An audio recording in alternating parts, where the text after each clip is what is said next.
All right. Thank you all very much for joining us today. As many of you probably know, the Georgia Milestones assessments results came out a little over a week ago, and the superintendent wanted to hold a press conference to discuss the results.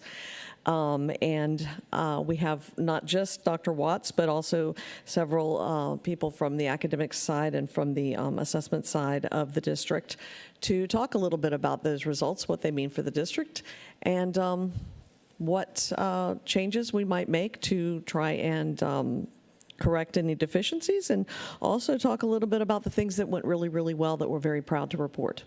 I'm going to call up right now Dr. Denise Watts, the 25th Superintendent of Savannah-Chatham County Public Schools.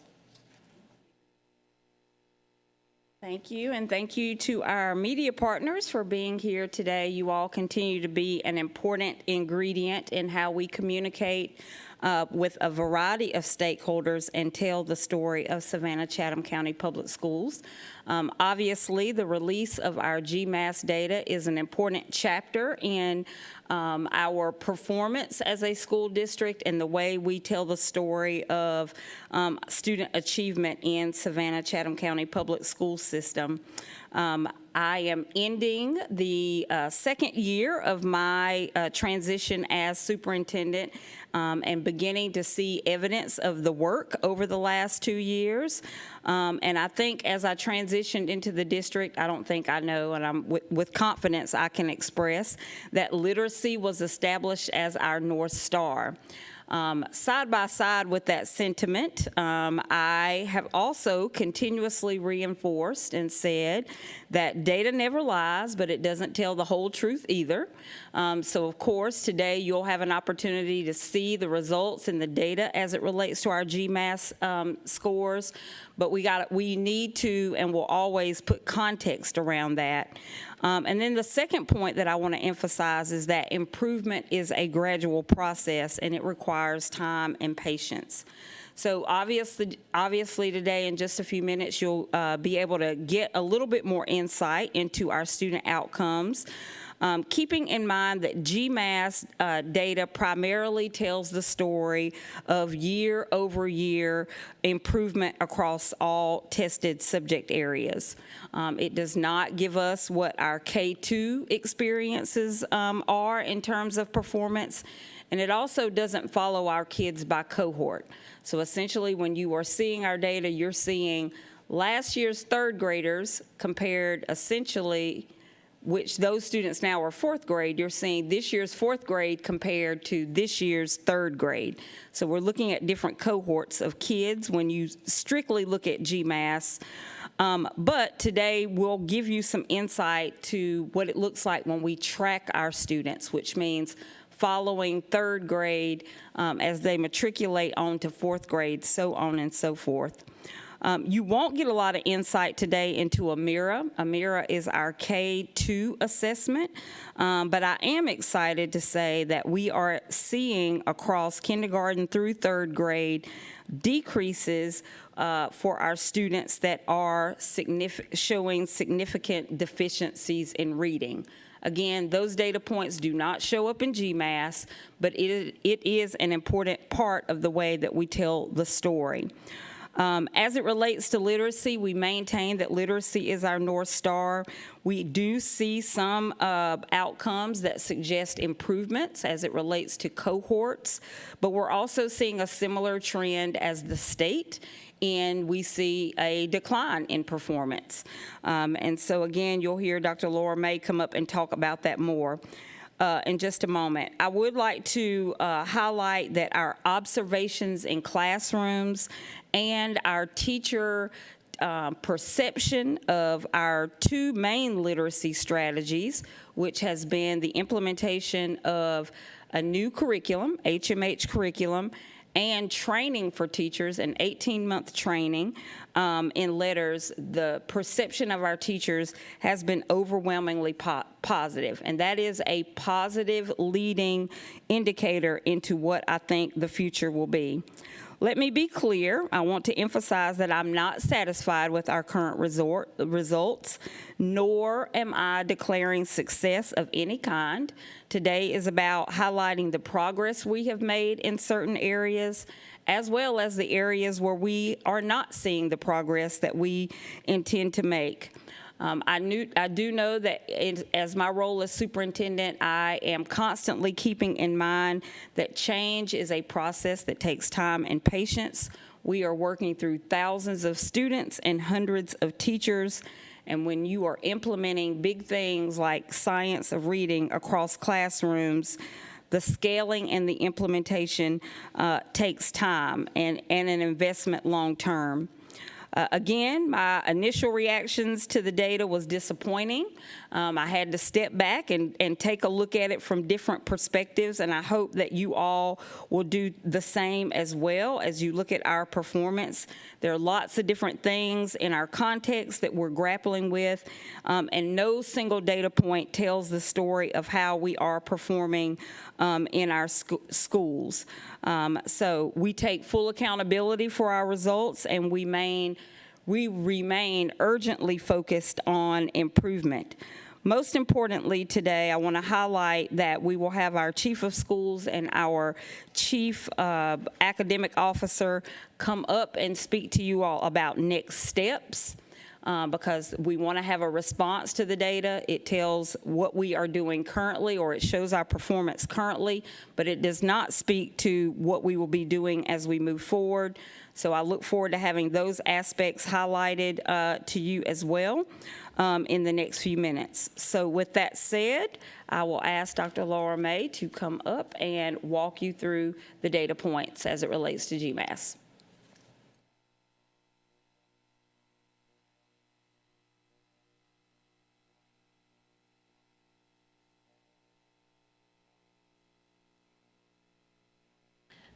Good afternoon.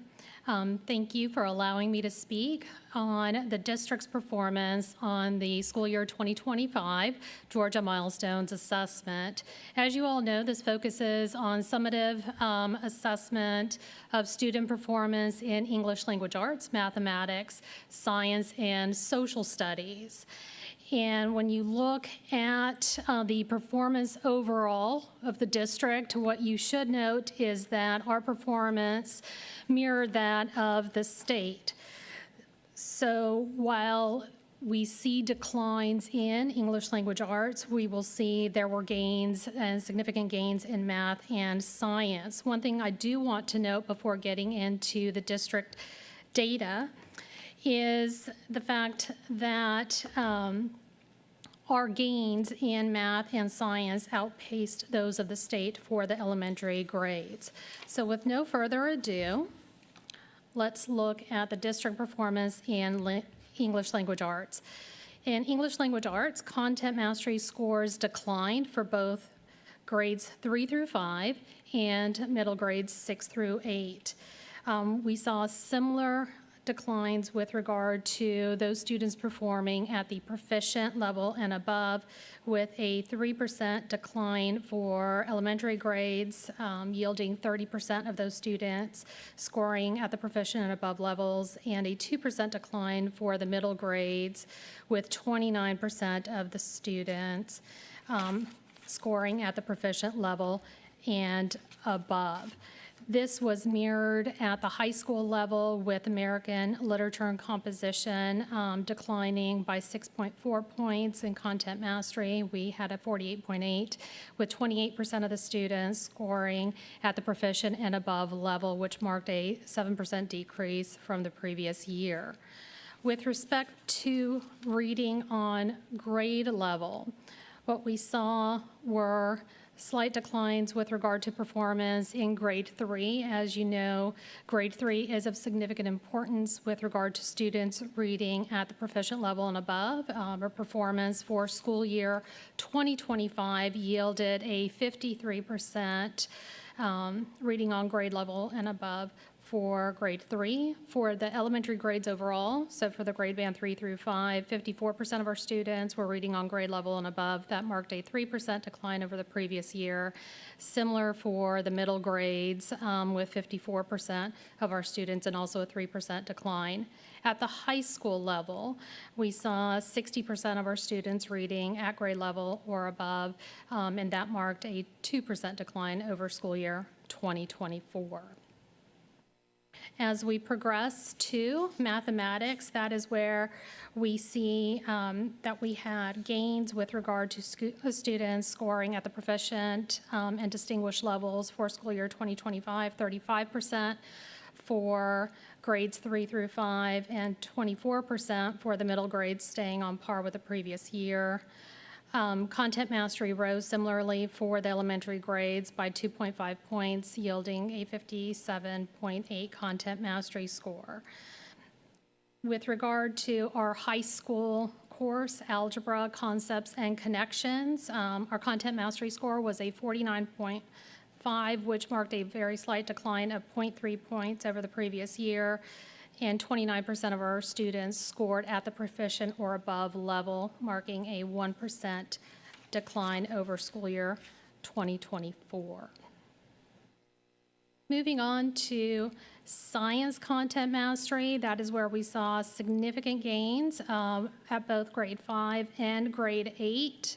For grade 5, 35% of our students scored at proficient and above, 5% gain over the previous year, and this is where we outpaced the state with regard to the overall gain. Content mastery was a 7.6 gain, yielding content mastery score of 52.6 for the 5th grade. For grade 8, we saw a 2% gain in those students scoring proficient and distinguished, for overall 22%.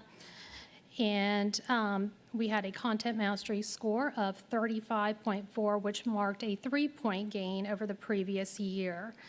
High school biology content mastery was a 53.7, a decrease of 2.9 points from the previous year, and 38% of our students scored at proficient and above, which marked a slight decline of 1% over school year 2024. Social studies saw 21% of our students scoring at proficient and distinguished levels. Content mastery was a 40.4, and that was a decline of 2.7 points for 8th graders. At the high school level, U.S. history content mastery was a 52.2. That was a 4.6-point decline over school year 24, and 34% of our students scored at proficient or above, marking a 2% decrease over school year 2024.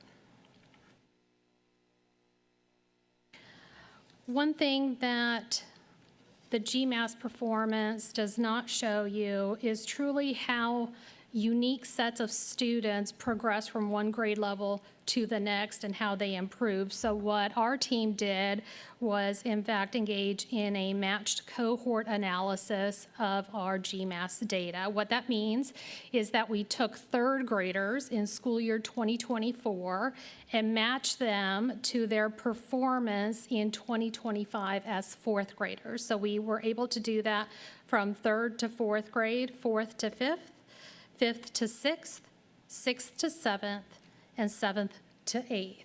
And what we saw engaging in this cohort analysis was that for school year 2025, we saw gains in the percentage of 4th and 5th grade students performing at or above the proficient level in English language arts, and gains in math proficiency for grades 4, 7, and 8.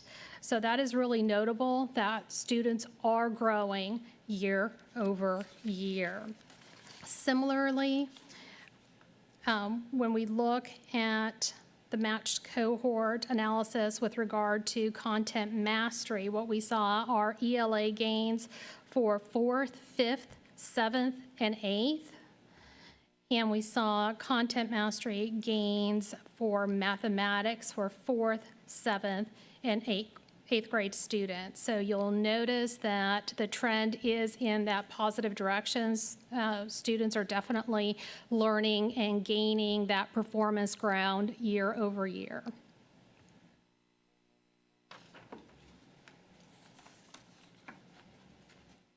And that concludes my presentation. I will turn the floor over to the Chief Academic Officer and the Chief of Schools.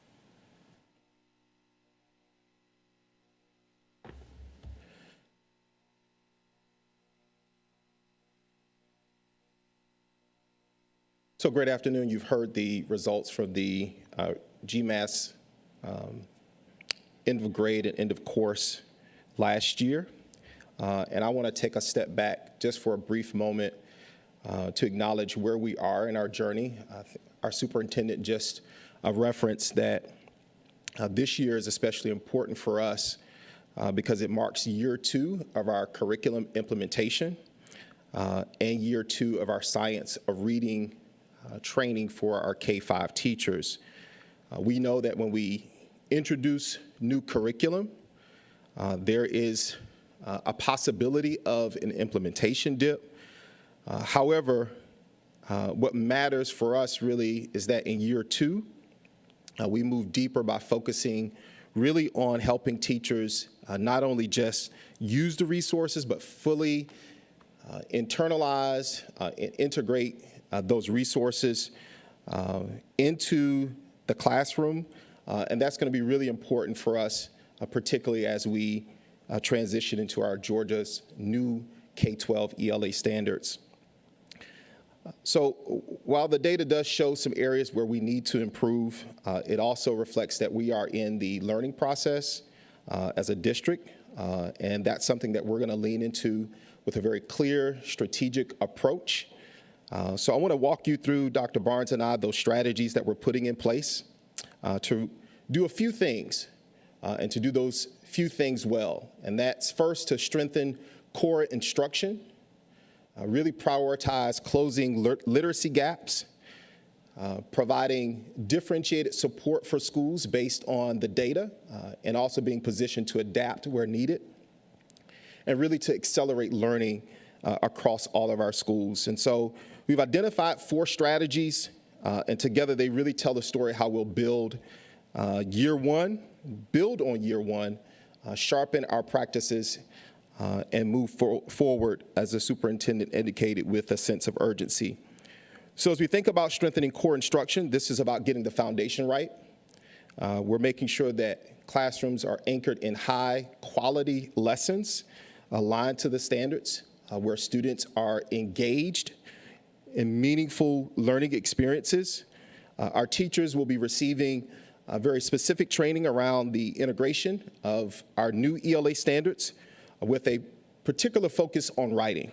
And so we'll be helping our teachers really internalize those lessons so that instructional delivery is consistent across all of our classrooms every single day. Literacy remains our North Star. And to accelerate progress, our data does show that our middle grades students need additional support. And so we'll be launching our adolescent literacy strategy this upcoming year with science of reading training for our middle school leaders, as well as a few of our middle school teachers. We'll also be providing some structure around our adolescent literacy course in all of our middle schools. But we also recognize, again, that we have to continue to build on the foundational skills in our elementary school with a focus this year, as I indicated, on writing. We'll continue to build on the importance of decoding and really prioritizing close reading strategies as a pedagogical practice across all of our classes. At this time, I'm going to turn over to our Chief of Schools to share a little bit more about the differentiated school support, as well as the continued coaching that we'll be using to support our schools this year.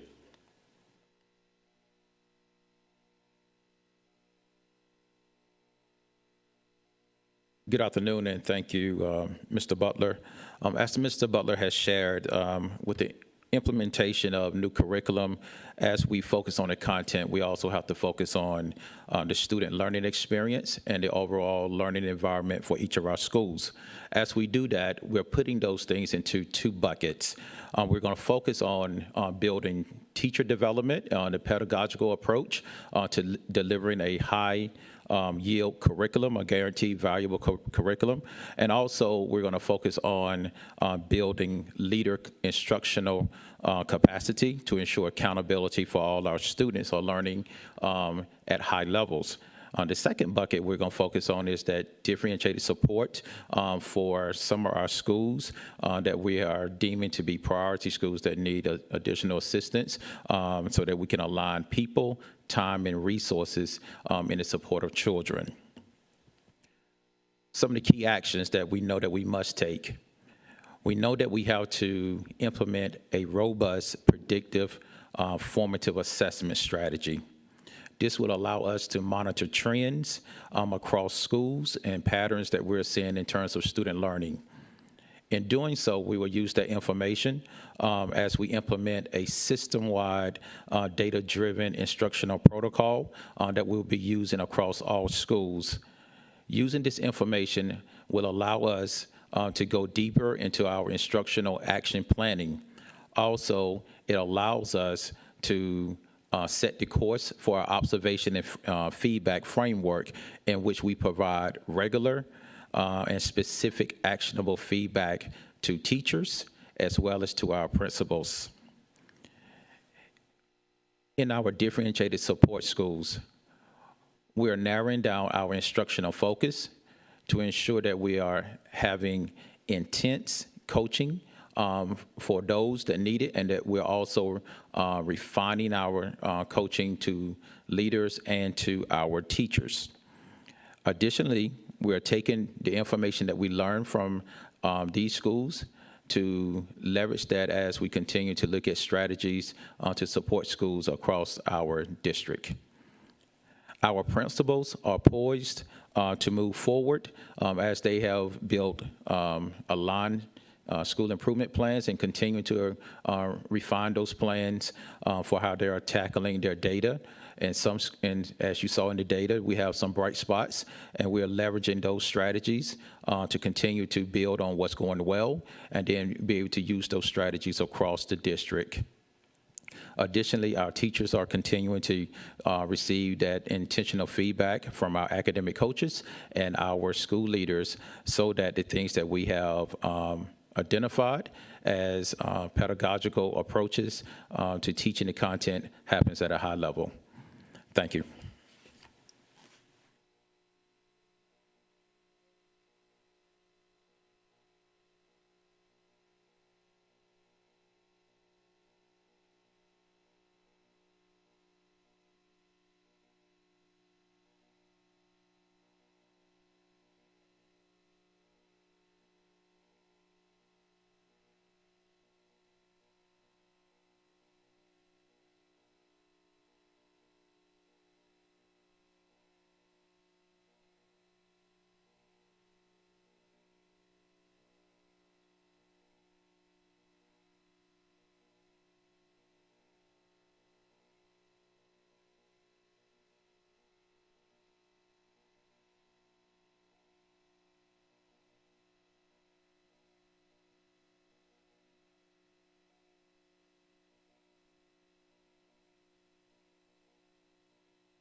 Certainly, I think you acknowledge one of the things that we noticed in the client, and I think it's important for us to acknowledge that that is a possibility, that there was an impact there. But we also recognize that there are some other pieces in terms of, again, first year implementation of the curriculum. We also know that we're prioritizing not only in terms of the new curriculum, but also the ESOL supports provided for teachers at that school. So that is one of the things that we notice as it relates to several of our schools, and New Hampstead K-8 in particular.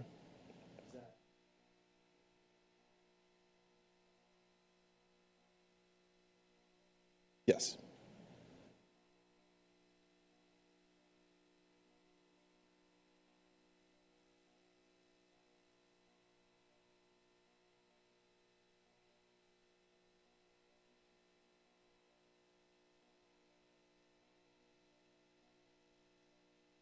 Yep. So that is the Adolescent Institute for Literacy, and they actually prioritize and focus on adolescent literacy support and reading interventions. And so we'll be partnering with Ames to launch training, at least in the first phase, for our middle grades, principals, assistant principals, as well as district leaders that support our middle schools.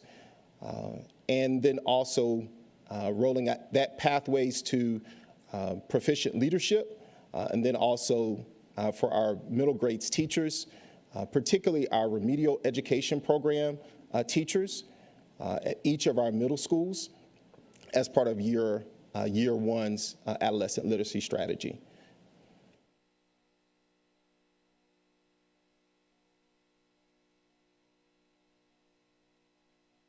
One of the things that I just saw pointed out and that stuck out to me was that there seems to be just a pocket of time where students have harder time learning. When you kind of look at cohorts, there's a lot bigger dispersion of how students are doing than necessarily where their average is at from 3 years. What I mean by that is like fifth graders have stayed this level, but when they come to fourth graders, they're at 53%.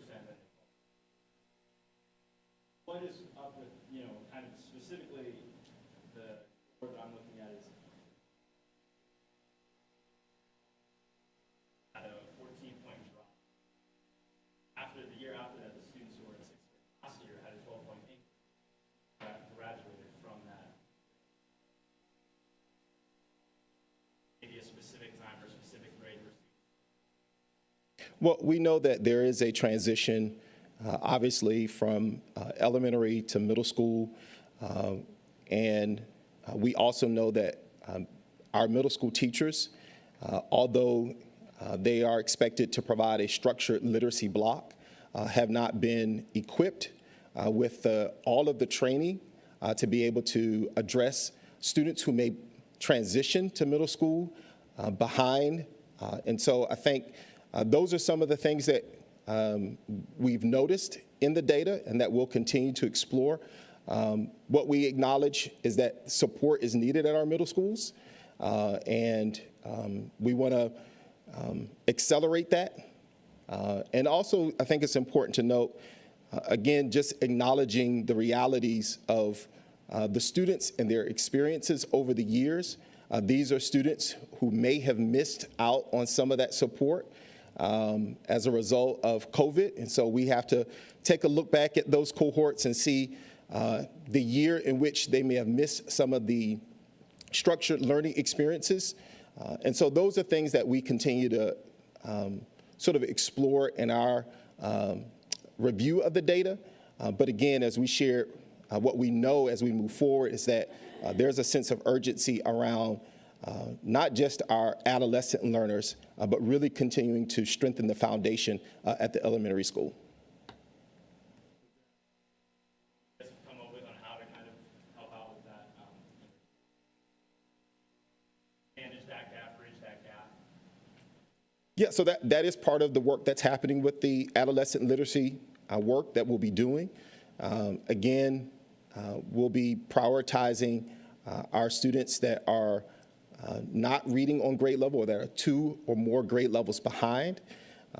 And so we'll begin there. Also keeping in mind that as part of the structured literacy block, again, our strategy is strengthening core instruction. And so we can't intervene our way out of this. So it requires sort of a dual approach to how we support our students.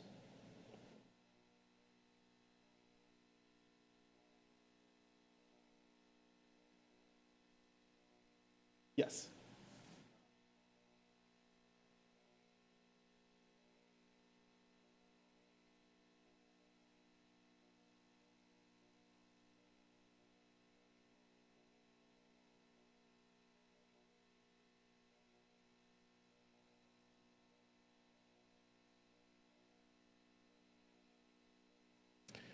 Yeah, so in addition to the AMERA data that the superintendent referenced, I think what's important for us, and Dr. Barnes alluded to this, is that our observation of the instructional practice in classrooms on a daily basis is something that we're going to really zoom in on this year and really prioritize feedback that we provide to teachers so that adjustments to instruction can happen much more quickly.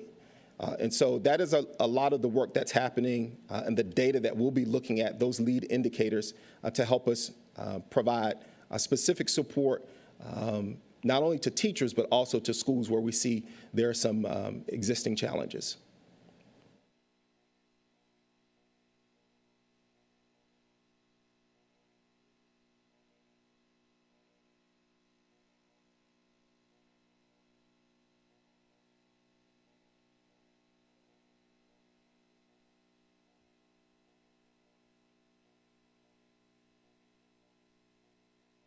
Those conversations, you're absolutely right, have occurred. And is there any data to support that? The number of instructional days, yes. I think that's a piece that we have to acknowledge. But in terms of a data point that we have sort of captured that said, here is why, I think it's premature to say that alone. But we know that those are contributing factors when we talk about students and teachers not being in the classroom and where they're not receiving core instruction.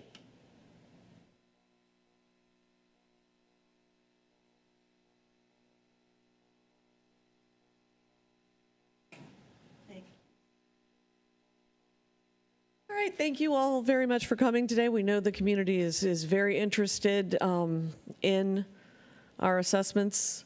We know that literacy is the North Star. That is something that the superintendent is committed to improving in our district, and we appreciate you taking the time to come today to hear a little bit about our insight into these scores and what they mean. Thank you.